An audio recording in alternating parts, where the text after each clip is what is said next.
여호와여, 나의 영혼이 주를 우러러 보나이다. 나의 하나님이여, 내가 주께 의지하여 싸우니 나를 부끄럽지 않게 하시고 나의 원수들이 나를 이겨 개가를 부르지 못하게 하소서. 주를 바라는 자들은 수치를 당하지 아니하려니와 까닭없이 속이는 자들은 수치를 당하리이다. 여호와여, 주의 도를 내게 보이시고 주의 길을 내게 가르치소서. 주의 진리로 나를 지도하시고 교훈하소서. 주는 내 구원의 하나님이시니 내가 종일 주를 기다리나이다. 여호와여, 주의 긍휼하심과 인자하심이 영원부터 있었사오니 주여 이것들을 기억하옵소서. 여호와여, 내 젊은 시절의 죄와 허물을 기억하지 마시고 주의 인자하심을 따라 주께서 나를 기억하시되 주의 선하심으로 하옵소서. 여호와는 선하시고 정직하시니 그러므로 그의 도로 죄인들을 교훈하시리로다. 온유한 자를 정의로 지도하시며 온유한 자에게 그의 도를 가르치시리로다. 여호와의 모든 길은 그의 언약과 증거를 지키는 자에게 인자와 진리로다. 여호와여, 나의 죄악이 크오니 주의 이름으로 말미암아 사하소서. 여호와를 경외하는 자 누구냐? 그가 택할 길을 그에게 가르치시리로다. 그의 영혼은 평안히 살고 그의 자손은 땅을 상속하리로다. 여호와의 친밀하심이 그를 경외하는 자들에게 있으며 그의 언약을 그들에게 보이시리로다. 내 눈이 항상 여호와를 바라보면 내 발을 그물에서 벗어나게 하실 것임이로다. 아멘. 할렐루야. 오늘 주님께서 이 예배하는 자리에 여러분들과 함께 하시는 줄로 믿습니다. 우리의 삶 중에 가장 행복한 자리가 어디입니까? 가장 은혜로운 자리가 어디입니까? 그것은 예배의 자리인 줄로 믿습니다. 주님이 이 자리에 임재하셔서 우리에게 가장 의미 있고 가장 복되고 가장 은혜로운 자리를 만들어 주실 줄로 믿습니다. 여러분은 하나님을 믿습니까? 아멘. 우리 모두가 하나님을 다 믿습니다. 하나님을 믿는 믿음 안에 있습니다. 우리 옛말에 이런 말이 있습니다. 처삼촌묘 벌초하듯이 한다라고 하는 말이 있습니다. 처가에서 부탁을 합니다. 자네 처삼촌묘를 좀 벌초 좀 해주시게. 해야 될까요? 말아야 될까요? 해야 돼요. 근데 자기 집에 벌초도 힘듭니다. 자기 아버지, 삼촌, 할아버지 몇 대죠. 이렇게 벌초하고 힘들고 하고 나니까 힘들고 때로는 앞에 그거 할 일도 막막한데 처삼촌묘 벌초까지 시키니 얼마나 힘들겠어요? 하기는 해야 되겠고 하는데 하고 싶은 마음도 별로 없어서 어떻게 하는가 하면 한 표시만 내는 거죠. 대충 숭덩숭덩 잘라놔서 처삼촌 묘지가 꼭 머리 빠진 것처럼 이빨 빠진 것처럼 숭덩숭덩 이렇게 잘라놓는 것, 성의 없이 대충 건성건성 하는 것, 이것을 처삼촌 묘 벌초하듯 한다, 그렇게 말을 합니다. 혹시 여러분들 청소해 보셨습니까? 누가 마루를 좀 닦아라. 내가 하고 싶어서 깨끗하게 하고 싶으면 구석구석 먼지를 탁 닦아냅니다. 정성껏 닦아내죠. 조금만 먼지 있는 것도 용납이 안 돼요. 그런데 하기 싫을 때 마루 닦아라. 그럼 어떻게 합니까? 여기 남성분들은 많이 해봤을 텐데 걸레에다 물 묻혀갖고 휙 돌리면 물자국이 다 납니다. 그리고 걸레 걷어서 다 닦았습니다. 우리는 하나님을 믿는 믿음을 혹 처삼촌 벌초하듯이 그렇게 믿지는 않았는지 생각해 보아야 합니다. 제가 이 말씀을 준비하고 해서 그런지 몰라도 밤에 잠을 자다가 꿈을 꿨습니다. 꿈을 꿨는데 어느 날 제가요 어디 가서 개척교회를 세운다고 가서 판잣집을 두드려 받고 있었어요. 집사람은 저쪽에서 딴 곳에서 뭐를 하는지 거기서 집을 짓고 저는 이쪽에서 한 사람을 데리고 판잣집을 짓는데 재료도 없고 정말 잘 안 돼요. 옆에 하는 사람과 손발이 안 맞아요. 그래서 꿈을 꾸고 났는데 너무 생생한 거예요. 두드려 받고 또 받는데 재료도 모자라고 연장도 없는 거예요. 옆에 하는 사람도 마음에 안 들고. 그래서 나무 껍질 같은 걸로 집을 막 이렇게 짓는데 구멍이 다 뚫려 있어요. 이 꿈 얘기하니까 무슨 씨나라 까먹는 소리냐. 그러고 있는데 연장을 가지러 집사람한테 갔더니 집사람은 이렇게 그래도 그나마 아늑하게 만들어 놓고 그 밑에다 보일러를 넣어놓고 우리 권사님들 한 10분쯤 있는데 거기에다가 권사님들 피곤하신데 여기서 쉬시라고 그러니까 권사님들이 따뜻한데 들어눕더라고요. 그래서 제가 거기에 있다가 여긴 따뜻하다. 그런데 바깥이 다 보이고 그런데 나도 가서 일을 해야지. 그리고 연장을 가지고 가서 보니까 너무 황당한 거예요. 제가 하고 있는 게. 그런데 꿈의 장면이 바뀌어요. 장면이 바뀌면서 주님의 음성이 들리는 거예요. 주님이 너 지금 너에게 주어진 환경, 목회, 다른 거 감사할 줄 모르고 네가 이것을 버리고 그렇게 할 수 있느냐. 그런 음성이 막 마음속에 강하게 꿈에 들리는 거예요. 그래서 제가요 잠이 깨가지고 하나님 앞에 회개했습니다. 내 믿음이 꼭 차삼천 벌초하는 것 같이 하니까 주님이 이런 음성을 제게 들려주셨나 보다. 그래서 더더욱 믿음으로 정진해야 되겠다. 하도 하나님의 말씀에 대해서 둔감한 우둔한 자가 되니까 꿈에서 보여주시는가 보다. 그렇게 생각을 했습니다. 여러분은 어떻습니까? 다윗은 일생을 살면서 고난 중에 있었습니다. 어떤 고난 중에 있었습니까? 그는 어릴 때 목자로서의, 목동으로서의 삶을 살았습니다. 그는 곰이나 사자와 싸우는 어려움 속에 있었고, 그가 처음 등장할 때에 골리앗이라고 하는 거대한 고난, 두려움을 맞닥뜨려야 했습니다. 그리고 청장년 시기에는 사울이 자기를 죽이려고 하는 수많은 죽음의 위험 속에 그렇게 살았습니다. 그가 인정을 받고 사랑받는 왕이 되었지만 그에게는 여전히 정치적인 권력의 다툼의 문제들이 수도 없이 널려있고 모함 속에 사로잡혀 있었고, 늙어서는 정말로 슬픈 아버지였습니다. 그런 그가 인생에 육신적으로 보면 그런 삶을 살았는데 그는 항상 하나님을 믿는 믿음 안에 살았습니다. 믿음 안에 살면서 하나님의 은혜를 누리며 살았습니다. 그리고 그의 삶은 가장 성공적인 삶을 산 위대한 신앙인물로 떠오릅니다. 그가 산 믿음을 시편 25편, 아마도 노년에 지은 시편일지인데 그의 시편에 나타난 믿음의 모양이 나타납니다. 믿음은 무엇입니까? 그 첫째는 하나님을 바라보는 것, 그것이 믿음이라고 말씀합니다. 1절에 있는 말씀을 보면 여호와여 나의 영혼이 주를 우러다보나이다. 3절에 보면 주를 바라는 자들은 주님을 바라볼 수 있는 것, 그것이 믿음입니다. 할렐루야. 믿음이 없는 자는 사건과 문제가 있고 고난이 있으면 그 문제만 바라보지만 믿음 안에 있는 자는 그 문제에 넘어서 역사하시는 하나님을 볼 수 있는 것이 믿음인 줄로 믿습니다. 그것이 믿음이에요. 두 번째, 그가 말하는 믿음은 무엇입니까? 2절에 있는 말씀 보면 나의 하나님이여 내가 주께 의지하였사오니, 하나님을 의지하는 것입니다.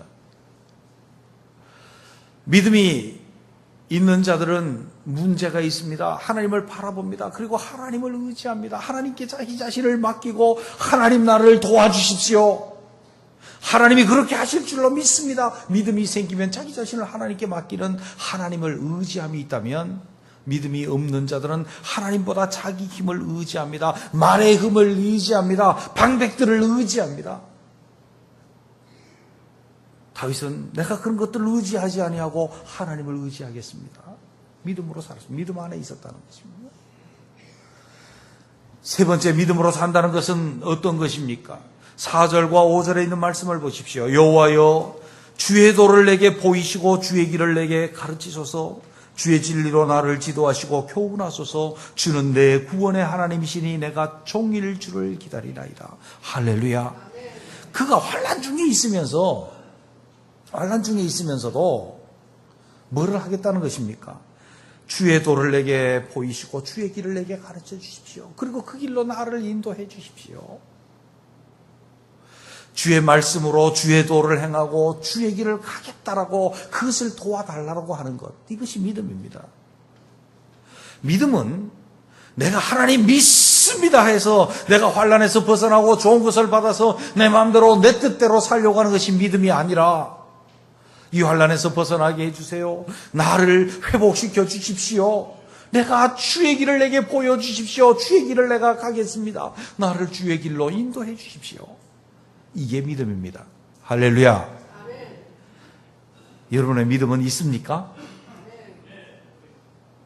그리고 나서 또 믿음 안에 있다는 것은 어떤 것입니까? 6절에 보면 여호와여 주는 긍휼하심과 인자하심이 영원부터 있었사오니 주여 이것들을 기억하옵소서. 여호와여 내 젊은 시절에 죄와 허물을 기억하지 마시고 주의 인자하심을 따라 주께서 나를 기억하시되 주의 선하심으로 하옵소서. 할렐루야, 할렐루야.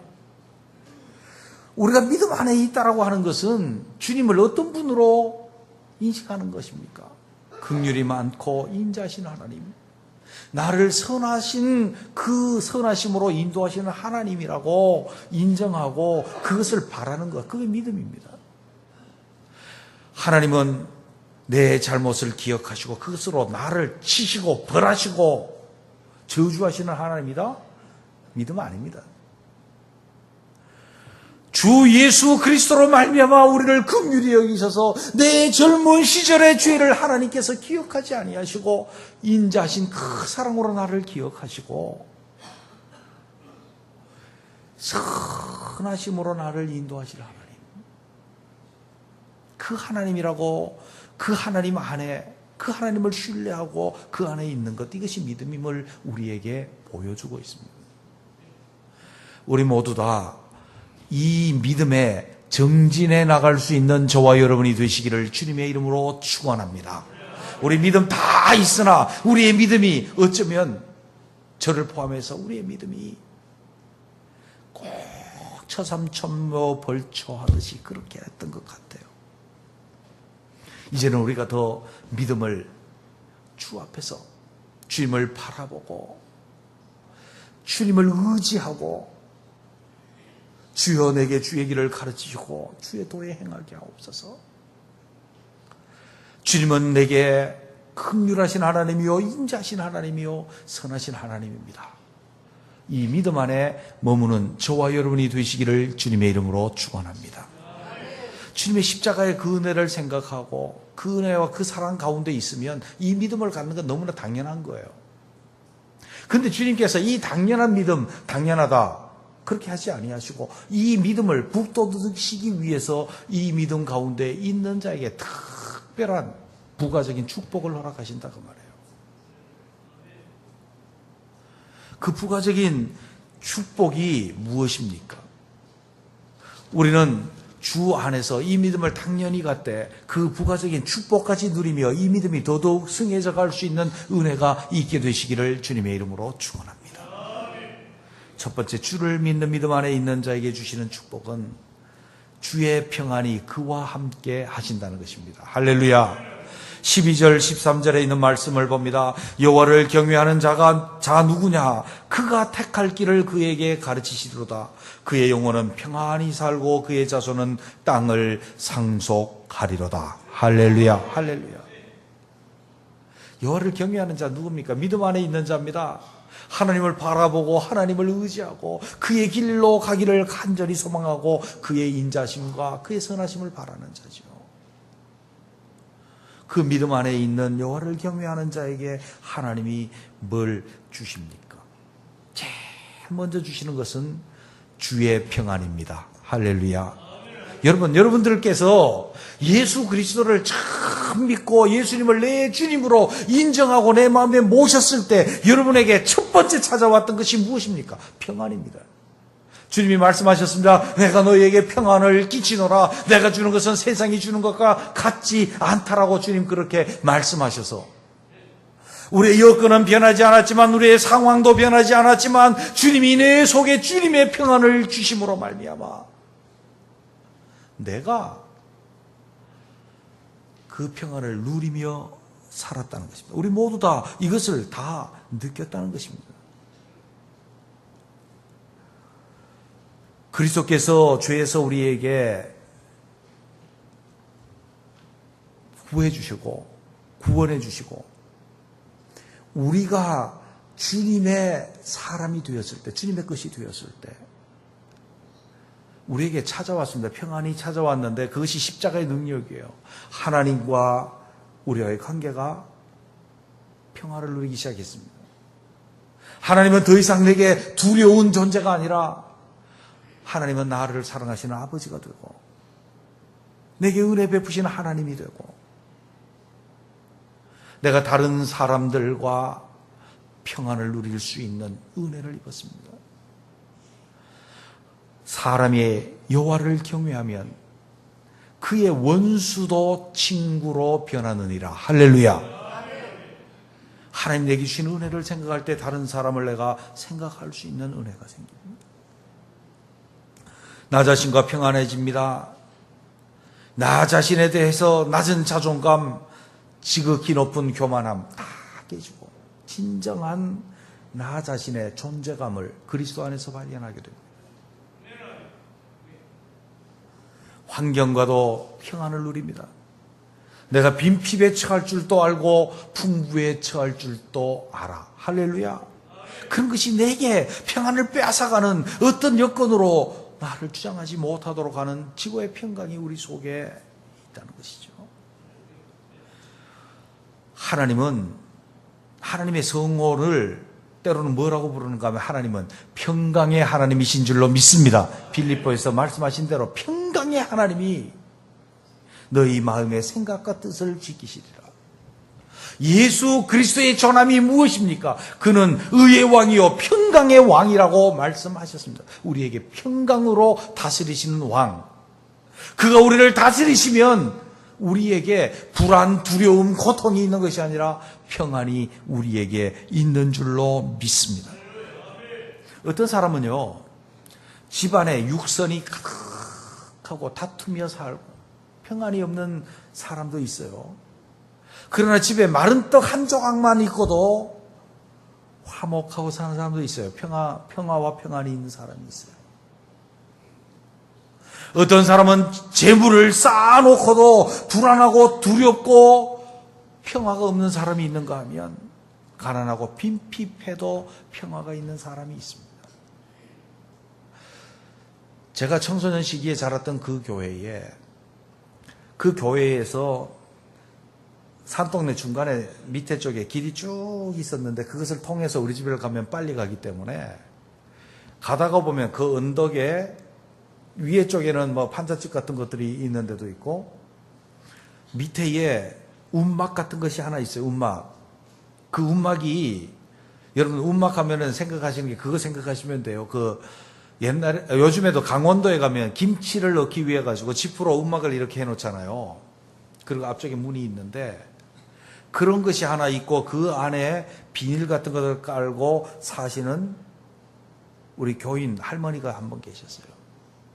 저희들이 그것을 지나가면 중고등부 때 지나가면 그 할머니가 잘 모르겠어요. 제가 어렸기 때문에 권사님인지 집사님인지 잘 모르겠어요. 얼마나 환한 모습으로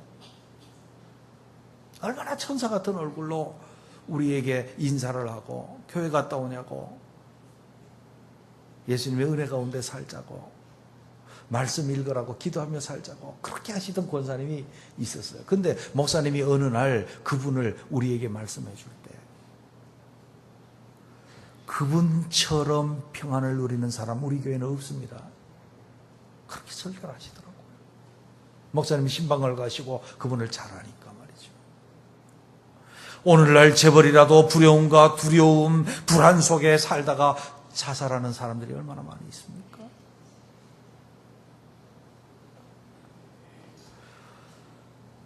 우리가 처음 예수 믿었을 때의 그 평안, 하나님을 바라보고 하나님을 의지하고 주의 도를 추구하고 그의 긍휼하심, 인자, 선하심을 힘입음으로 믿음 안의 삶으로 그 평안을 회복할 수 있는 저와 여러분이 되시기를 주님의 이름으로 축원합니다. 우리의 믿음이 흐트러지면 흐트러지는 만큼 우리에게는 두려움도 오고 불안도 오고, 우리의 믿음이 하나님 안에 있는 만큼 우리는 평안을 주 안에서 누리게 될 줄로 믿습니다. 두 번째, 하나님을 믿는 믿음 안에 있는 자에게 주시는 부가적인 축복이 무엇입니까? 하나님의 친밀하심이 그에게 있는 줄로 믿습니다. 14절, 여호와의 친밀하심이 그를 경외하는 자들에게 있으며 그의 언약을 그들에게 보이시리로다. 아멘. 아멘. 보십시오. 내가 예수 그리스도를 믿는 믿음 안에 있으면 있을수록 하나님이 우리에게 아주 가까이, 하나님의 친밀하심이 우리에게 가까이 있다는 거예요. 우리가 믿음을 떠나고 하나님을 등 돌리고 하나님의 뜻대로 살지 아니하면 아니할수록 우리는 하나님께서 내게 가깝다라고 하는 것을 느끼지 못한단 말입니다. 여러분, 제가 지금 하나님과 아주 가까이 있을까요? 멀리 있을까요? 여러분들은 저를 모릅니다. 겉으로 드러난 모습으로 잘 모릅니다. 그리고 여러분은 믿고 싶겠죠. 우리 목사님은 항상 하나님과 친밀하다고요. 그러나 저에게는요, 하나님과 아주 친밀할 때가 있는가 하면, 어떤 때는 하나님하고 내가 불러도 하나님께서 한마디도 대답하지 않으실 때도 있어요. 아십니까, 여러분? 그때 몸부림치고 하나님께 더 가까이 나가고 하나님을 더 신뢰하고 더 믿을 때 하나님께서 저를 훈련시키고 나서 아주 친밀하심으로 다가오신다고요. 여러분들도 다른 사람 모릅니다. 그러나 본인은 압니다. 내가 지금 하나님과 아주 친밀한지 멀어졌는지. 여러분, 지금 바로 이 순간 하나님과 친밀하십니까? 멀어져 있습니까? 청소년에게 있어서는 친구의 친밀함이 가장 중요한 행복입니다. 우리나라 참 불행한 것이 청소년들이 자살률이 굉장히 높아요. 어떤 사람이 연구를 했어요. 자살한 이유가 뭐냐? 외형적인 이유 막 기사에 나는 거는 성적을 비관해서 죽었다 그래요. 근데 성적 나쁜 아이들이 다 자살합니까? 아니에요. 성적이 나빠진 것 때문에 부모님과 사랑하는 사람들과 친밀함이 없어진 거예요. 그 사람 연구에 따르면 그래요. 성적 비관해서 자살한 아이들, 1등 하다가 2등 하나에서 자살한 아이들. 2등이면 얼마나 잘한 거예요. 그죠? 근데 자살을 해. 왜? 2등 한 것 때문에 부모님에게 질타를 받고 부모님이 그를 뭐라고 그러고 부모의 친밀함을 느끼지 못하고 알지 못하는 거예요. 사이가 나버린 거예요. 그것 때문에. 그것 때문에 외롭고 고독하고 세상에서 나와 친밀한 사람, 나랑 사랑하는 사람이 없기 때문에 죽는 거예요. 옆으로 좀 빠져야 되겠어요. 여러분 자녀 공부 잘해요, 못해요? 잘하면 참 감사하죠. 근데 자녀 공부 좀 못해. 누구 책임이에요? 누구 책임? 누구 책임이냐 그 말이에요. 제가 볼 때 90%는 부모 책임이고 10%는 자식 책임이에요. 90% 부모 책임인 이유가 뭐예요? 내 유전자를 그렇게 물려준 거예요. 내 유전자를.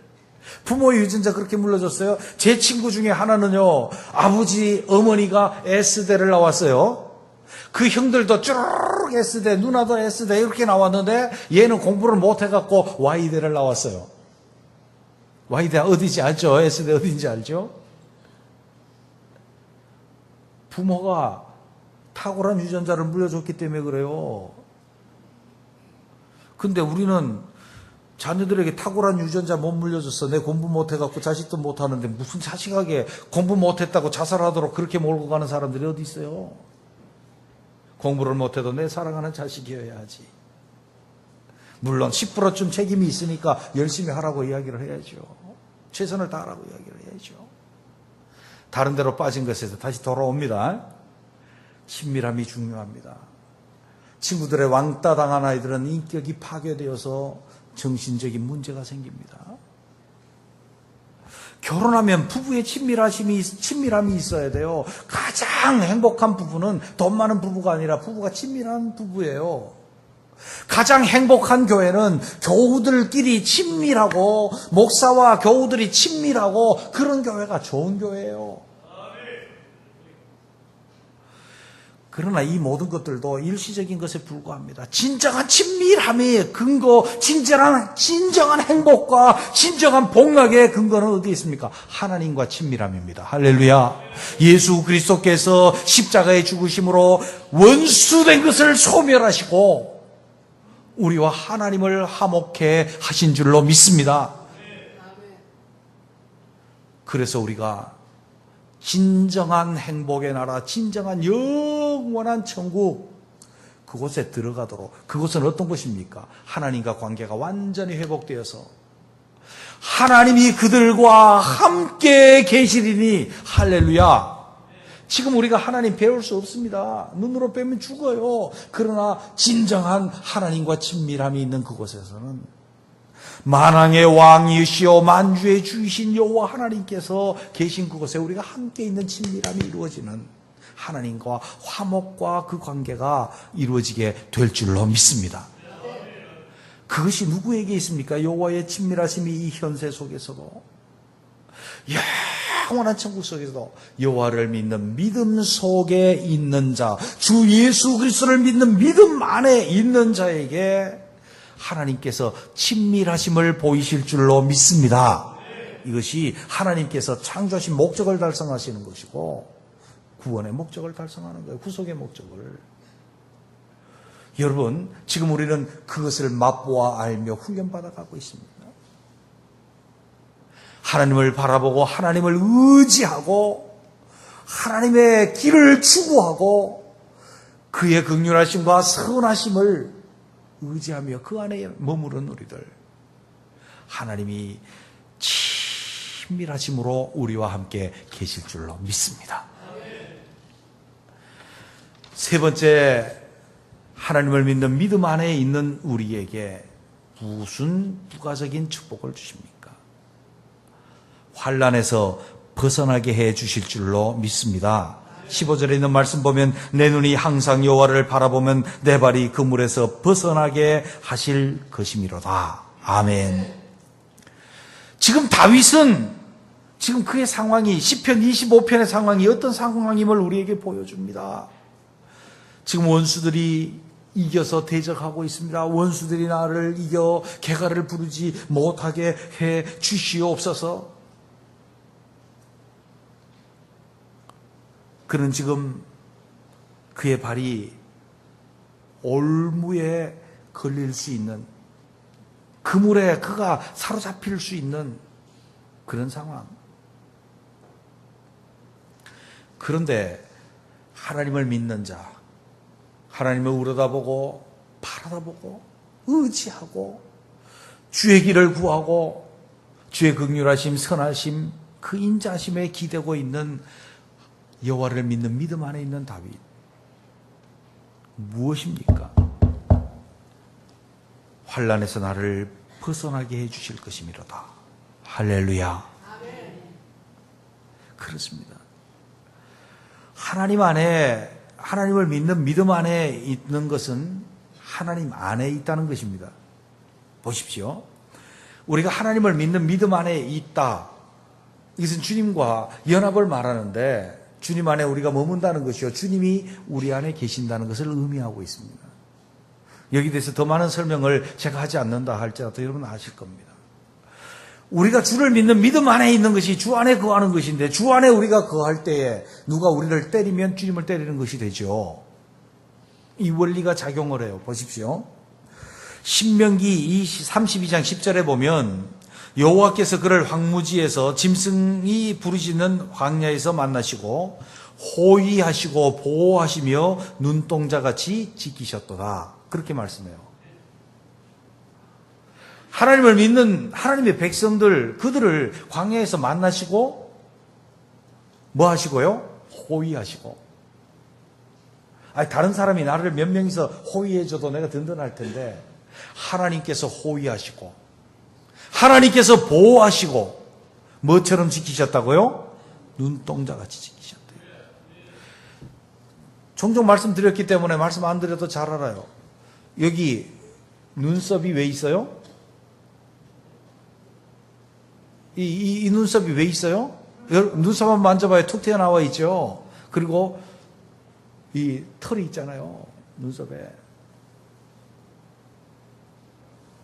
물이 오면 눈동자로 못 들어가게 옆으로 흘려보내는 기능을 해요. 눈동자 보호하기 위해서 눈썹이 있어요. 속눈썹 왜 있어요? 먼지 날아 들어올 때 걸르는 걸름망이에요. 눈동자 보호하기 위해 있어요. 여러분, 무엇이 여러분 눈앞에 휙 나타나면 여러분 어떻게 해요? 세상에 제일 빠른 눈 깜짝할 새 눈을 감는다고요. 뭐를 보호하기 위해서요? 눈동자 보호하기 위해서. 혹시 걸음망을 피해갖고 뭐가 눈에 싹 들어오면 어떻게 해요? 눈물이 펑펑 나서 그것을 싹 씻어내요. 뭘 보호해요? 눈동자를 보호해요. 하나님께서 눈동자같이 보호하셨도다. 바로 이 의미예요. 하나님을 믿는 믿음 안에 있는 자들 만나시고 호위하시고 지키시고 눈동자같이 보호하셨도다. 모세를 통해서만 말씀하셨습니까?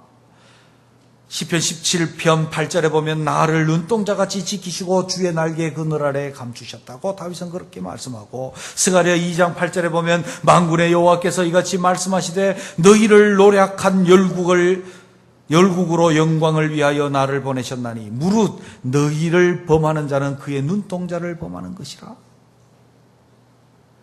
우리를 원수가 해하고 범하려고 하면 하나님의 눈동자를 찌르려고 덤벼드는 것과 똑같다는 것.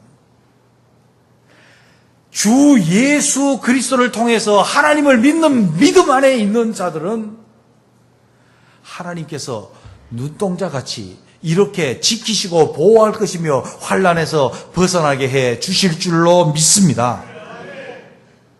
다윗은 고난이 연속되어진 일생 속에서 하나님을 믿는 믿음 안에서 살았습니다.